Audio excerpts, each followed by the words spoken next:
Cordial saludo. Vamos a presentar el trabajo, proyecto final titulado Ingreso a unidades de cuidados intensivos en pacientes con COVID para la asignatura Introducción al Machine Learning. Los integrantes del grupo son Denis Trujillo, Eniver Pino, Luis Daza y quien les habla, Andrés Gaviria. La formulación de la pregunta de interés.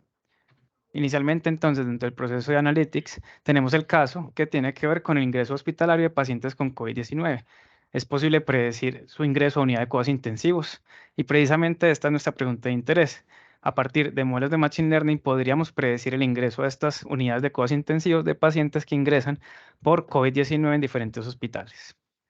¿De qué datos disponemos? Básicamente, una base de datos de pacientes que fueron hospitalizados por COVID-19 en 4 clínicas de diferentes ciudades del país, donde se incluían variables como aspectos demográficos, incluyendo edad y sexo, por ejemplo, los síntomas al ingreso, variables del examen físico como la tensión arterial o la frecuencia respiratoria, algunas clasificaciones clínicas que se hacen en los pacientes con cuadros de neumonía y variables de desenlace. En específico, nos interesa el ingreso a las unidades de cuidados intensivos. A modo de antecedente, recordar que COVID-19 es causado por un virus llamado el SARS-CoV-2 y que fue el causante de la pandemia que vivimos en todo el mundo. Este virus genera diferentes complicaciones, especialmente en personas que tienen patologías de base, por ejemplo, aquellos que tienen enfermedades cardiovasculares, metabólicas o cáncer. En el mundo se presentaron más de 670 millones de casos, en Colombia algo más de 6 millones y se presentaron algo más de 140.000 muertes. El problema adicional con COVID-19 es que se requería manejo con unidades de cuidados intensivos, los cuales tenían recursos limitados, incluyendo el personal y los ventiladores. A modo de exploración de los datos para poder entender su contexto, ¿qué encontramos? Básicamente disponíamos de una base con algo más de 700 filas y 32 variables. Cada una de estas filas era un paciente ingresado a los servicios de hospitalización. La idea o lo que nos interesa es poder tratar de predecir el ingreso a UCI a partir de las variables clínicas de ingreso. Verificando estas variables, veíamos que había algunas con registros nulos, especialmente aquellas que eran de resultados de laboratorio, tales como creatinina, linfocitos, neutrófilos, hemoglobina y demás. A modo de correlación, verificamos que existía una duplicidad en la variable ingreso a UCI, también llamada UCI sí o no, lo cual entonces habría que eliminar. También había una alta correlación entre la hemoglobina y el hematocrito y entre los leucocitos y los neutrófilos y los linfocitos. Estas variables finalmente se podrían verificar, dado que en últimas pues, representan la misma información. Cuando analizamos las diferentes variables con estos histogramas, encontramos que todas las variables tienen una buena distribución, a excepción de la variable de embarazo, donde vemos que la gran mayoría de pacientes no se encontraban en estado de embarazo. Igualmente, vemos que la variable creatinina tiene valores muy pequeños, pero esto es normal dentro del contexto médico.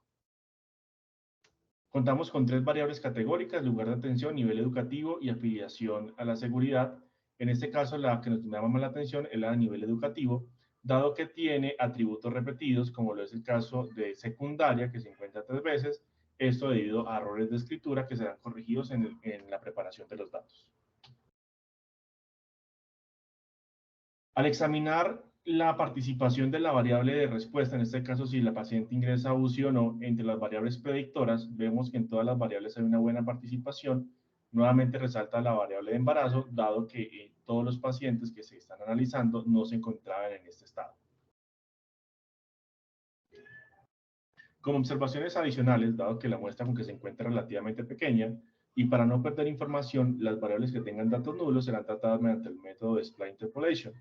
Igualmente encontramos variables que no hacen parte del ingreso del paciente al centro de salud y que son definidas en la hospitalización. Este tipo de variables no serán tenidas en cuenta dentro del modelo. Preparación de los datos para poder utilizarlos como entrada para los modelos predictivos. Dentro de las preparaciones que se le aplicaron a los datos, como se mencionaba antes por mi compañero Andrés, se decidió eliminar algunas de las variables. Además, se realizó para las variables categóricas una transformación a variables binarias. Se realizó la imputación mencionada por mi compañero Eniver Pino y se confirma la distribución de la variable de respuesta. Análisis preliminar de la selección de los modelos relevantes para responder a la pregunta. Decidimos utilizar 3 modelos predictivos. Uno es Random Forest, el otro fue XG Boosting y ADA Boosting. Estos últimos 2 modelos, teniendo en cuenta la experiencia obtenida en la participación de la competencia en Kaggle. Decidimos adicional, para el desarrollo y calibración de los modelos, hicimos unos modelos preliminares. Estos modelos se utilizaron aplicando solo la selección de las variables en su totalidad y sin hacer ningún ajuste a los hiperparámetros de los modelos. Luego, para el desarrollo y calibración de los modelos, procedimos a realizar las respectivas calibraciones. Seleccionando el total de las variables y ajustando los hiperparámetros, procedimos a realizar un nuevo ciclo de pruebas en cada uno de los 3 modelos, donde se puede destacar la información de la sensibilidad del XG Boosting, su AUC. Posterior a esto, en el tercer ciclo de pruebas, lo que hicimos fue una selección de variables por el método de filtración. Aplicamos el método mutual, aplicamos el método del estadístico F y seleccionamos las 14 variables que se muestran a continuación. Los resultados fueron los siguientes. Utilizando las variables seleccionadas y no aplicando no haciendo ningún ajuste a los hiperparámetros de los modelos, obtuvimos para Random Forest una UC de 0.78, para XGB una UC de 0.74, pero un aumento en la sensibilidad del 0.66, y en ADABUS obtuvimos una UC de 0.73. Finalmente, en el cuarto ciclo de pruebas, decidimos también aplicar un balanceo a la clase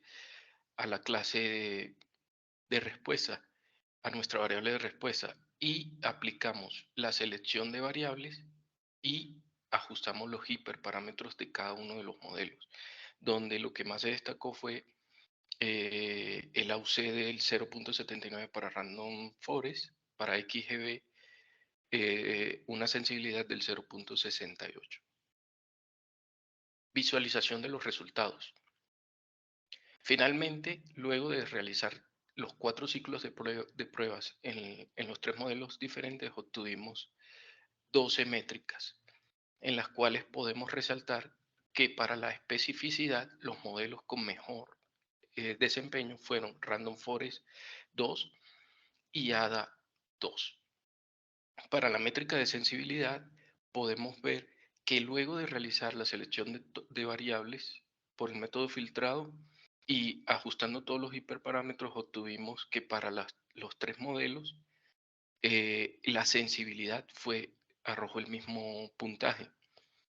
Para la métrica de F1 Score, el mejor modelo fue XGBoost en la cuarta prueba. Y para la métrica de precisión, obtuvimos que Random Forest fue el modelo con mejor precisión, seguido de XGBoost en la segunda prueba. Y para finalmente, en la métrica UC, obtuvimos que el Random Forest en la etapa 1 obtuvo el mejor UC, pero también hay que destacar el comportamiento de la UC del XBoost en la cuarta prueba. Finalmente podemos ver las curvas ROT de cada uno de los 12 modelos entrenados.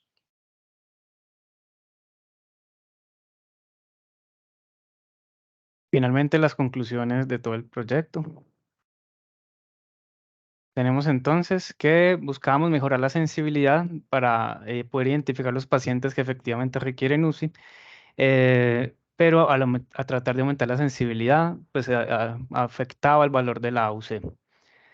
Estos tipos de modelos podrían ser de utilidad en la práctica hospitalaria, obviamente para estimar los recursos necesarios para la atención de los pacientes con COVID, especialmente durante la emergencia causada por la pandemia y donde la UCI fue de los recursos más afectados. Además, podrían servir para otras situaciones médicas o en otras epidemias, las cuales pueden ser cada vez más frecuentes debido a diversos factores como el uso indiscriminado de antibióticos, la sobrepoblación, la globalización y demás.